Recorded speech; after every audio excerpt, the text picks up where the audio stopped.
Another conference game with a huge spread. Illinois at Penn State. Penn State is a 17.5-point favorite in this game. The last time Illinois went to State College, it was 9 overtimes, and Illinois won. This is a little bit different situation. This is Penn State's first big test. Illinois is coming off that big win against Nebraska. Ari, I have a very hard time believing that Penn State is just going to blow out Illinois. I like seeing Penn State winning. I can envision that completely, but seeing Penn State blow this team out, now having watched Illinois against Nebraska and against Kansas, like I don't think that's going to happen. Yeah, I don't either. But I also am man enough to admit that I am uncertain of what Penn State is right now. Because on one hand, they open up the season on the road at West Virginia and just completely maul them. And Drew Allar looks like a very improved, exciting new quarterback with Andy Kotelnicki, the offensive coordinator there. And then they almost lose to Bowling Green the following week. And then, they play Kent State. So, which team is Penn State?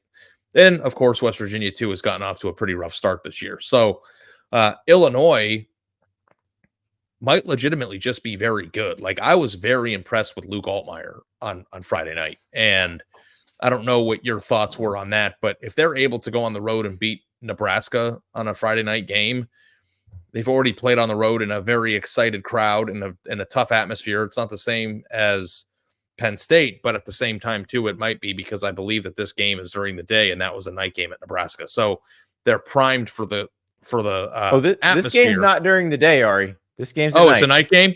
Oh, it is? Okay. Well, still think that they're going to be okay from a crowd noise standpoint, even though I think Penn State has the largest, most intimidating crowd that I've seen in college football. Would you like to go see Georgia play Alabama this weekend in Tuscaloosa? The game's been sold out for infinity years, but you can still get tickets on Game Time. Game Time has tickets to every game. When you use the GT Picks feature on Game Time, it cuts through the fluff, gives you the best deals relative to market value that you can find. So when you click GT Picks, you are getting the best possible deal on a ticket for a game that really everybody wants to go to. Now, it's not just Georgia, Alabama. Would you like to go see Penn State play against Illinois? You can actually get into that one for under $100 right now on Game Time. That's going to be a heck of a game. We're going to be picking that game here in a few minutes. So download that Game Time app, use that GT Picks feature, use the code STAPLES for $20 off your first purchase. Terms apply.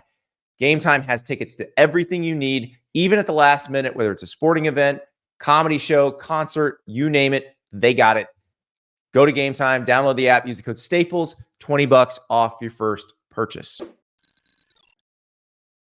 I don't know what the atmosphere is going to be like, but Illinois, I think we just have to start talking about, are you just a really good football team? I think that's a chance that they're just a really good team. Yeah. You mentioned Luke Altmyer. Another guy that's very impressive is Pat Bryant, their receiver. He's one of the best blocking receivers that you're going to see. Plus, he can catch the ball and do some things with it. I'm very excited to see this Penn State offense against a defense that we've seen have some success. I said after the game, the Nebraska game, I thought Aaron Henry called a really good game, especially that overtime series. He was messing with Dylan Raiola's head. Can he mess with Drew Allar's head? Because historically, Drew Allar, if you pressure him, is going to eat the ball and take the sack. Drew Allar does not put the ball in harm's way. So if you can get that kind of pressure against Penn State, you may have some serious negative plays that are going to help you down the road. So it's too many points for me, Ari. I'm going to take Illinois to cover. I don't think Illinois is going to win, but I really feel confident in them covering if you're going to give me this many points. This game definitely could be tied, or Penn State could be losing in the third quarter. Give me the points. Yeah. And it's good. I think you might have it right. I think Illinois might just be good. And maybe we're wrong on this. Vegas certainly doesn't think so. But I think we've seen enough to well, I noticed on your bracketology this weekend, didn't you have Illinois as one of the first four out? I did, because look, the results of the games have to mean something. And you can say, Kansas has lost 3 games. I get it. They've all been nail biters, every single one of them. Like, I don't think Kansas is bad. So Yeah. But the way I've been approaching it is I'm projecting what I think it's going to be, not what it looks like right now. And I'm not saying you're not doing it that way, but if you do believe that Illinois is good enough to be because when you're the first 4 out, that means you're like 13-17, right? So it's not like you're not missing it by one spot at number 5. Like, I still think that it's very legitimate to think that Illinois is the number 17 or 18 team in the country. Yeah. All right. I'm taking Illinois, though. Who you got? Illinois. All right. So both taking Illinois because the giant spread